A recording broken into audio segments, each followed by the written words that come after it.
बिस्मिल्लाहिर्रहमानिर्रहीम। अस्सलाम वालेकुम। मैं हूं करामत मुगल और मेरे साथ है सईद बलोच साहब, सीनियर जर्नलिस्ट हैं, सुप्रीम कोर्ट कवर करते हैं। सईद बलोच साहब, कल आपने एक वीडियो की कि काजी फाइज ईसा साहब के सियासी अज़ाइम नज़र आ रहे हैं।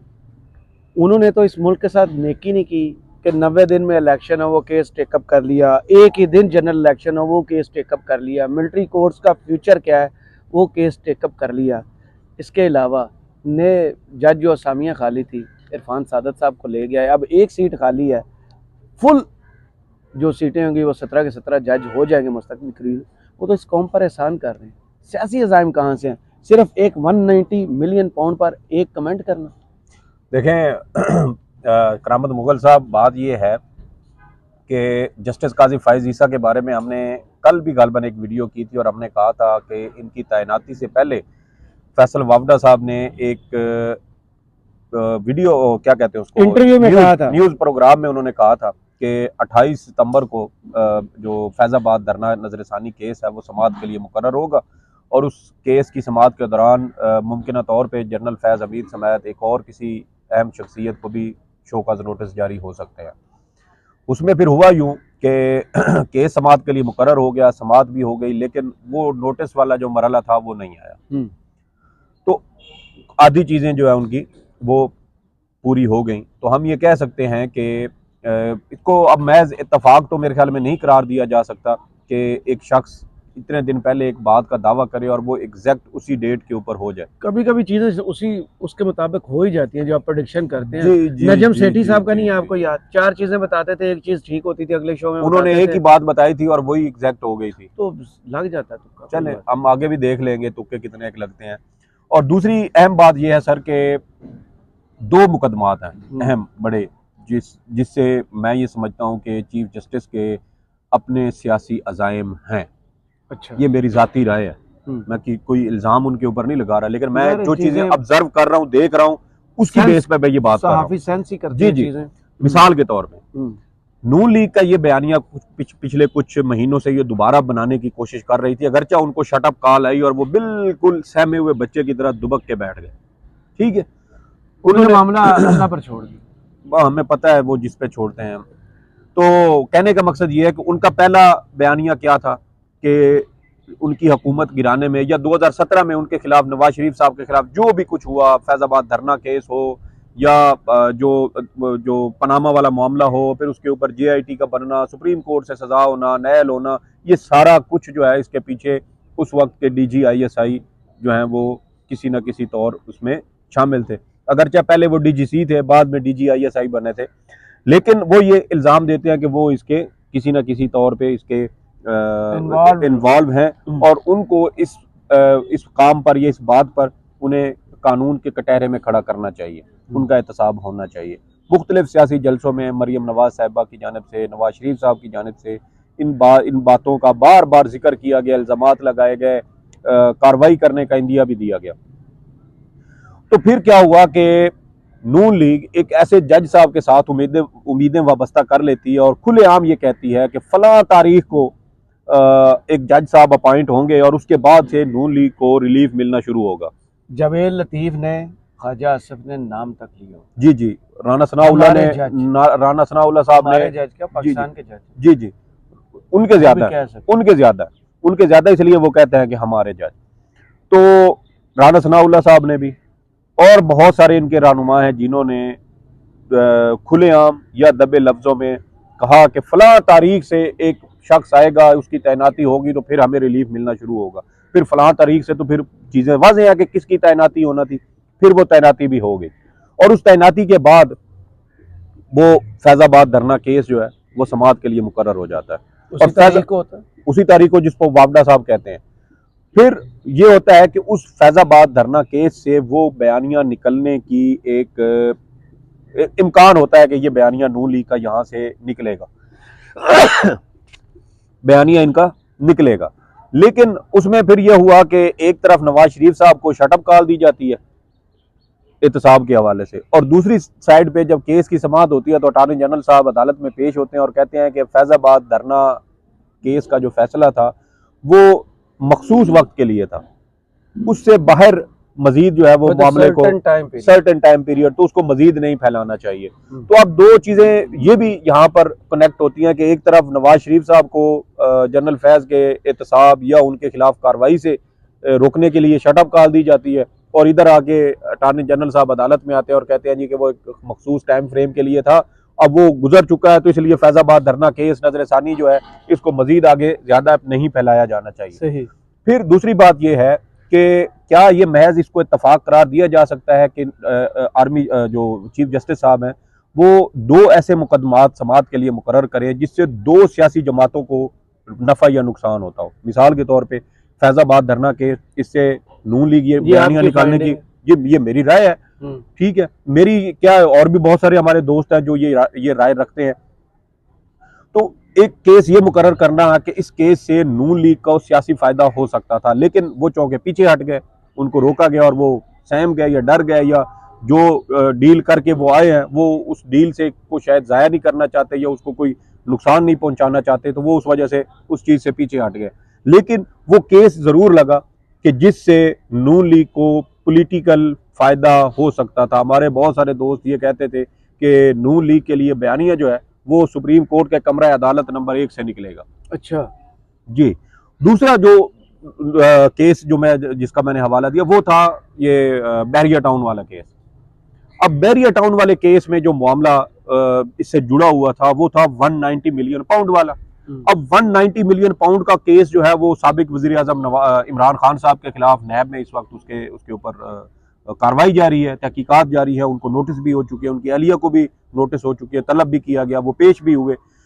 तो दूसरा केस वो मुकर्रर करना, एक वो जिससे नून लीग को फायदा हो सकता है और दूसरा वो केस मुकर्रर करना जिससे पीटीआई को या इमरान खान को नुकसान हो सकता है कि 190 मिलियन पाउंड वाला केस निकालें, इसको खंगालें, पैसे की छानबीन करें, और पैसे की छानबीन के दौरान अगर 190 मिलियन वाला कोई खुरा इधर उधर निकलता है तो फिर इमरान खान को उसमें जो है वो रगड़ दिया जाए। तो ये दो केसेस हम ये भी कह लेते हैं जी कि चलें चीफ जस्टिस साहब ने क्योंकि फैजाबाद धरना केस को 4 साल हो गए थे तो उन्होंने 4 साल के बाद इस केस को समाअत के लिए मुकर्रर कर दिया, तो ये इससे कोई जो है वो कोई दूसरा मतलब नहीं लिया जाना चाहिए। तो उन्होंने दिया हुआ ना। सुने, हाँ बिल्कुल उन्होंने दिया। सुने, अब मान लेते हैं कि उनकी ये राय ठीक थी कि 4 साल से दरखास्त पेंडिंग पड़ी थी, उन्होंने समाअत के लिए मुकर्रर कर दी, तो यहाँ पर अगर 4 साल तक वो इसका टाइमिंग मैटर कर रही है, 4 साल तक दरखास्त पड़ी रही, चंद महीने अगर वो और पड़ी रहती, इलेक्शन के बाद अगर वो उसको समाअत के लिए मुकर्रर कर देते तो उससे क्या नुकसान हो जाना था। समाअत से पहले ही उस चीज को क्यों मुकर्रर किया गया कि जिससे एक सियासी जमात के बयानिए को तकवीयत मिलने का जो इम्कान है वो पैदा होता हो। हमने शायद ये पहले भी बात की है कि 2018 के इलेक्शन से पहले साबिक चीफ जस्टिस मियां साकिब निसार साहब 1 जुलाई 2018 को रावलपिंडी में शेख रशीद साहब के हलके में जच्चा बच्चा अस्पताल के जो जगह थी ना उसके मुआयने के लिए गए, देखने के लिए विजिट इन्होंने किया। तो हमारे कुछ दोस्त साफी भी साथ थे, तो वहां पर उन्होंने एक हमारे दोस्त साफी ने उनसे सवाल किया कि आपके मुखालफीन का ये ख्याल है कि आपने आज बाकायदा पाकिस्तान तहरीक इंसाफ की सियासी मुहिम का आगाज कर दिया है। तो आपके मुताबिक काजी फायज ईसा साहब ने मुस्लिम लीग नून की बाकायदा सियासी मुहिम का आगाज किया? मेरी राय तो यही है। तो नवाज शरीफ साहब किस लिए आए हैं पाकिस्तान? सर नवाज शरीफ साहब देखे ना बहुत सारी चीजें कनेक्टेड है, उनके पोस्टर बॉय है ना सर मुस्लिम लीग नून के। अगर मुस्लिम लीग नून को वोट मिलना है ना सर तो सिर्फ नवाज शरीफ के नाम पर सर। जो सर मेरी बात, मरियम को किसी ने वोट देना है, ना हमजा को किसी ने वोट देना, और ना ही शहबाज शरीफ को, और नवाज शरीफ साहब को भी नहीं मिलना। आप जो मिलना है यार। हाँ हाँ चले हम ये कह देते हैं कि नून लीग का फेस इतने भी आप सख्त ना हो जाएगा। नहीं सख्त मैं दूसरे वोट अवाम ने देना, मैंने थोड़ी ना देना। 90 दिन के अंदर इंतखाबात, मिलिट्री कोर्ट्स और एक ही दिन पूरे मुल्क में इंतखाबात, 3 इंपॉर्टेंट केसेस हैं। ये भी क्या ये उनका एहसान नहीं है इस कौम पर? सर किस बात का एहसान है? वो तो खुद कहते हैं कि हम आवाम के नौकर हैं। एहसान किस बात का है? एहसान वो तब अगर एक कंसीडर होता, अगर अब तो हुकूमत उनकी बात मान लेगी ना। बंदियाल की तो हुकूमत ने बात नहीं मानी थी, तो ये उनको क्या है, उसको क्या कहेंगे? इनकी तो बात मानेंगे, उनके अपने जज हैं उनके मुताबिक। तो यही बात है ना, तो ये तो उनके लिए उल्टा ज्यादा खतरनाक है कि एक सियासी जमात से उनकी इस तरह वाबस्तगी इतनी ओपन हो चुकी है कि लोग उसको फैसलों से। तो फिर यही बात है ना कि आपने खुद कहा कि एक वो फैसला देंगे तो उनका फैसले के ऊपर फौरन अमल हो जाएगा। क्योंकि वो खुद कहते हैं ना, ख्वाजा आसिफ साहब कह रहे आप हैं, ये कहना चाहते हैं कि अगर एक सियासी जमात किसी चीफ जस्टिस जिन्होंने को उन्हें पसंद नहीं मसीहा करती, बनाया हुआ है, तो अगर उनकी बात भी सुने, मानेंगे सुने, ना सुने, जी। अगर एक सियासी जमात किसी चीफ जस्टिस को पसंद नहीं करती तो वो जो भी फैसला देगा वो उससे उस पर अमल दरामद से इनकारी हो जाएंगे। पिछली क्या तारीख तो इस यही तरीके रकम क्या हो चुकी है। इससे आपकी रियासत इस तरह चल सकती है? अगर सियासी मेरी इदारे बात सुने, चल सकती है। पिछले साल मार्च से लेकर जब तक उमर अताब बंदयाल साहब 16 सितंबर तक थे, रियासत ने क्या किया? सर उनको बांध के नहीं बताया कि भाईजान जो हम फैसला करेंगे वो करेंगे, अब जो मर्जी कर लें। तो मर्जी का बंदा आया तो हाँ होगी। तो फिर मैं तो यही बात तो मैं कर रहा हूँ, आप तो फिर मैं मेरी तो उसी ये बात कह की रहा हूँ ना, तौसीक कर रहे हैं। तो मैं भी तो यही कह रहा हूँ ना, इस कौम पर उनका फिर एहसान है। सर कोई एहसान नहीं है। एहसान मैं समझता हूँ कि ये होता कि वो मुल्क में इंसानी हकूक की जो खिलाफ वर्जियां जारी हैं इसको रोकते। से चलेंगे वो। सर मेरी पसंद से नहीं चलना, वो खुद इस बात के नारे लगाते थे, बयानात देते थे, खुद को बहुत बड़ा आइन और कानून के का मुहाफिज तस्वर करते थे, बुनियादी इंसानी हकूक के तहफ़्फ़ुज़ की बात करते थे। अब मुझे ये बताएं, कल सनम जावेद की जमानत हुई, ठीक है, खदीजा बाहर सुने जमानत हुई, बाहर निकली, गिरफ्तार कर लिया गया। आज उस मुकदमे में एहतसाब वो दहशतगर्दी की अदालत में पेश किया। जब तक मरियम बीबी ने सर माफ नहीं ना करना, उनकी रिहाई। मरियम बीबी कौन होती हैं भाई? मरियम बीबी इस मुल्क के बादशाह की बेटी हैं। चले वो बादशाह भी अब आ गए हैं वापस। ताजपोशी उनकी हो रही है। सर इंतखाबात होंगे ना तो बादशाह साहब को, बादशाहों के इंतखाब नहीं होते सर। कैसे आपको पहले पता, टीवी पर चल नहीं रहा कि 2/3 चौथी मरतबा वजीर आजम बनेंगे, इलेक्शन हुए नहीं, आप कैसे कह सकते हैं? चले वो जब इलेक्शन होने हैं ना तो पर्ची देनी है अवाम ने। वो बादशाह भी की गई जो है ना वो उनको हमने खज्जल ख्वार होते हुए देखा है। तारीख जो है ना वो इन ऐसी मिसालों से भी भरी पड़ी है। सिर्फ हर बादशाह बदकिस्मत नहीं होता सर, हर बादशाह वाले भी होते हैं जिनके पीछे ताज लंदन पहुंच गया। जी ताज लंदन पहुंचे, वो खुशकिस्मत ही थे जिनको 3 बार पहले वजीर आजम बनाया गया था और चौथी बार अब वो जिस लालच में आए हैं ना पंगे ले ऐसे बादशाह। तो फिर आप खुद उनकी तारीफ कर रहे हैं, फिर कहते हैं कि वो बादशाह पंगे भी लेते। मैं तो सिस्टम की तारीफ कर रहा हूं, सिस्टम की तारीफ। चौथी बार वो लालच उनको लेके आया है और वो इस लालच में अब है।